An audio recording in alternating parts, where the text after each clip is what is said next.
What's up? What's up? Thanks for coming back through. Appreciate you. This one's going to be real quick today because I've already reviewed this shoe, this exact shoe. It's not even another model of this shoe. It's the exact shoe. Why?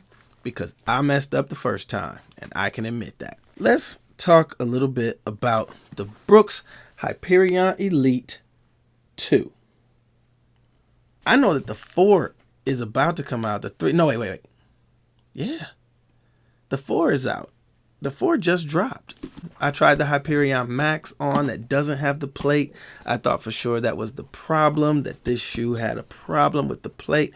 Let's rewind and tell you the story. I actually reviewed this shoe prior on this channel, and it had the gray and kind of Volt green colorway, which I love. I was trying to find that because I like that one. But then this one showed up, and I'm not mad at it at all. I love it. It was one of the lightest, fastest, most well-cushioned shoes I had ever had. It was my first blush with a plated shoe. And so I was stoked to get it. I was loving it. The materials are great. Everything is good. We'll go over everything in sort of rapid succession for those who haven't seen the other video. But the problem I had was I thought the plate was causing my foot some problems. I tend to have a problem with plated shoes if the curve is too much. Too much of an S curve bothers the ball of my foot. I learned that from the initial Adios Pro that I have way up top. I was so disappointed because I really wanted to try the benefit of these shoes, not so much as a distance runner, but because I put a lot of pounding on my shoes, and a plate would actually help them last, help me with a larger frame, a bigger body, connect when I'm doing plyos, when I'm doing sprinting. It would be like wearing a pair of spikes with cushioning.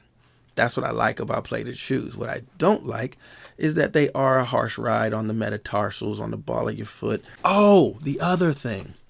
I sized up to a size 13. Not that I had to. These fit true to size, but what I've been finding is that carbon plated shoes, if I go up a size, half size to a full size, depending on the shape of the shoe, in a carbon plated shoe, my foot might be a 13. I learned this with the Nike Alpha Fly. I've tried it with a few other shoes. I'm a natural 12, but in a carbon plated shoe, because of where the ball of my foot hits, I have a long big toe and a high arch and a narrow foot. Having the extra space doesn't hurt me and actually helps. So just something to think about when you're trying on any brand of shoe.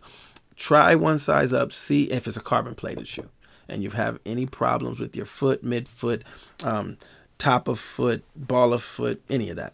If you've had any discomfort and you really think, look, I want to give these another try a size up. I've found that a size up in a carbon plated shoe actually helps. Well, that's what happened with this shoe. I'm doing hill intervals. I'm loving life. Things are going great. And then the ball of my foot starts getting a little bit irritated. So I shop at Shields mostly. Shouts out to Shields, Midwest retailer. Great return policy, 100% return policy. And you know, they'll take it, but don't abuse it. You know, look out for them right there. Then as I go through other shoes, as I'm reviewing shoes on this channel, I end up finding out that there's little nuanced things that I could probably live with, probably fix, probably a new insole. And then just this weekend, I'm trying on the Hyperion Max. It pales in comparison to this. I'm sorry, it's just nowhere close. It's the same DNA Flash foam. It pales in comparison. If you've had this, I don't know that the Max works. If you're looking for something lighter, faster, it's great. It's a good shoe, don't get me wrong. But it pales in comparison to this. It's a little brother shoe to this and a stopgap between this and the newer models of the 3 and the 4. I wasn't a fan of the 3. The 4 looks like a Puma DV8 Nitro. I'm going to have to put those head to head because the new DV8 Nitro 3 is about to drop. Super interesting. This is all going to be good. Anyway, I tried the Hyperion Max on. I tried the Hyperion Elite on. It's like, why did I get rid of this? Why did I get rid of the 2? And then I remember, oh, the ball of my foot, blah, blah, blah. I had an injury that had nothing to do with the shoe. Long story short, that's what was happening. So I figured, let's re-up. Let's see what we can do. So I get on the interwebs. I get on eBay. I found a high-rated seller. He's good. He ships fast. Shouts out. And I'm like, I got it. And I got it for 95 bucks. 95 bucks. So if you're out there buying that new, understand, you can get what you want if you're patient. If you got to have the newest and latest and greatest and you got to be the tip of the spear, go for it. That's good for you. I like bargains. I like bargains with great product. And then I like to find the things that are my favorites so I can start replacing the things that I'm not going to be wearing very much. I'm talking about you, no bull. Let's run through it real quick because there are a couple things I do remember, and then we'll get out of here. The upper is fantastic. It's got a little stretch to it. You've got a toe guard underneath that's kind of glued in. I'm not sure if you can see that in the lighting, but it's beautiful. Very lightweight, very, very supportive. It's good. Cinches up great when you tie it. The Brooks logos themselves do act as support. They're actually hard and fused on. So when you pull those laces up across the top of the Brooks logo, everything's coming up with it. You've got this sort of taping there, right there across that one seam. I think that's the only seam on the entire shoe. And that is like the Puma Power Tape, where it adds a little bit of support, covers the one seam, some streamline effects and whatnot. It's good. The laces are a weird kind of stretchy lace. I'm not sure if that's super supportive, but I wouldn't replace them. Why? Because the shoe lacing is cut very wide. So as you pull on the shoe, it will come and meet. However, it's super wide to begin with. So as you cinch it tight, this bungee is comfortable on the top of your foot.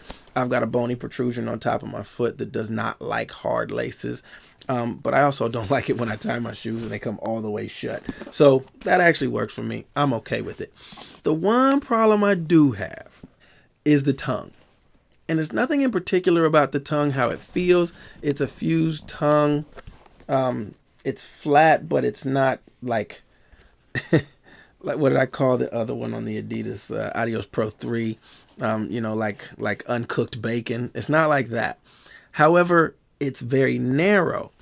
It doesn't cover the space between the lacing system. It's not gusseted, but it doesn't move very much.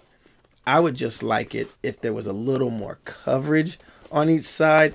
And the funny thing, as I'm saying this stuff, it kind of makes me giggle because I know that they're probably addressing that on later models that are already out.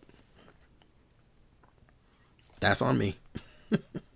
I'm reviewing in retro things that they've probably already fixed. My bad, Brooks. I'm just bringing up old stuff. The culprit for some of the feeling inside the shoe is a very, very thin sock liner. So not a fan of that. I'll be replacing that myself with maybe some Ortholite or maybe another PIBA-based insole. Easy fix. Fused collar around the edge. And so works beautifully. There's actually a little air hose there in case you got hot ankles, I suppose. There's a padding in the back. There's like a sort of horseshoe that goes around to kind of lock on top of your actual heel bone. A little more fusing back there. I'm sorry, I did lie. I said that there was only one seam. There's two seams right there. And you can tell how the design is. It wraps around. And they probably have this piece right here come together here, come together here. So, two seams on the shoe, nowhere near anywhere would cause any hot spots. The DNA Flash Foam is outstanding. Love it. Two-piece midsole. The carbon fiber plate is trapped inside there. You got the rocker heel. Kind of protrudes out like a wing, but doesn't cause any problems. Not nearly as much as the old Alpha Fly heels, which Nike seems to have fixed. Traction on the bottom, it's not huge. It's just in the right places. There's lots of exposed foam, so if that bothers you, this will bother you.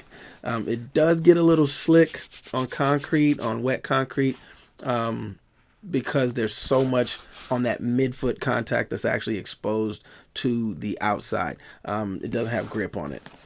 If you're a heel striker, these rails will kind of help. You're good there. If you're a midfoot striker, that might get a little bit slick on wet pavement. Forefoot, it just barely gets there. Right there, my forefoot is actually back. The ball of my foot actually sits right about here. Toes are up here, so toe off is fine, but you're gonna have a little bit of traction problems. I think once that works in, you're good to go. It feels great. Yeah, that's the quick and dirty of it. I actually did a full review previous. Trying to think if I missed anything. It's a great shoe. I love this shoe, and I'm glad that I was able to get a pair back into the collection. I'll still be trying to find the green and gray one, which was so good. Yeah, let me know what you think. Sometimes it's better to go back and find the shoe that you want, and the prices are great. If there was something that worked for you, you stock up. At $95, I might just go back to this seller and get another pair. All right, that's enough. I have talked longer than I planned to. Thank you for coming back through.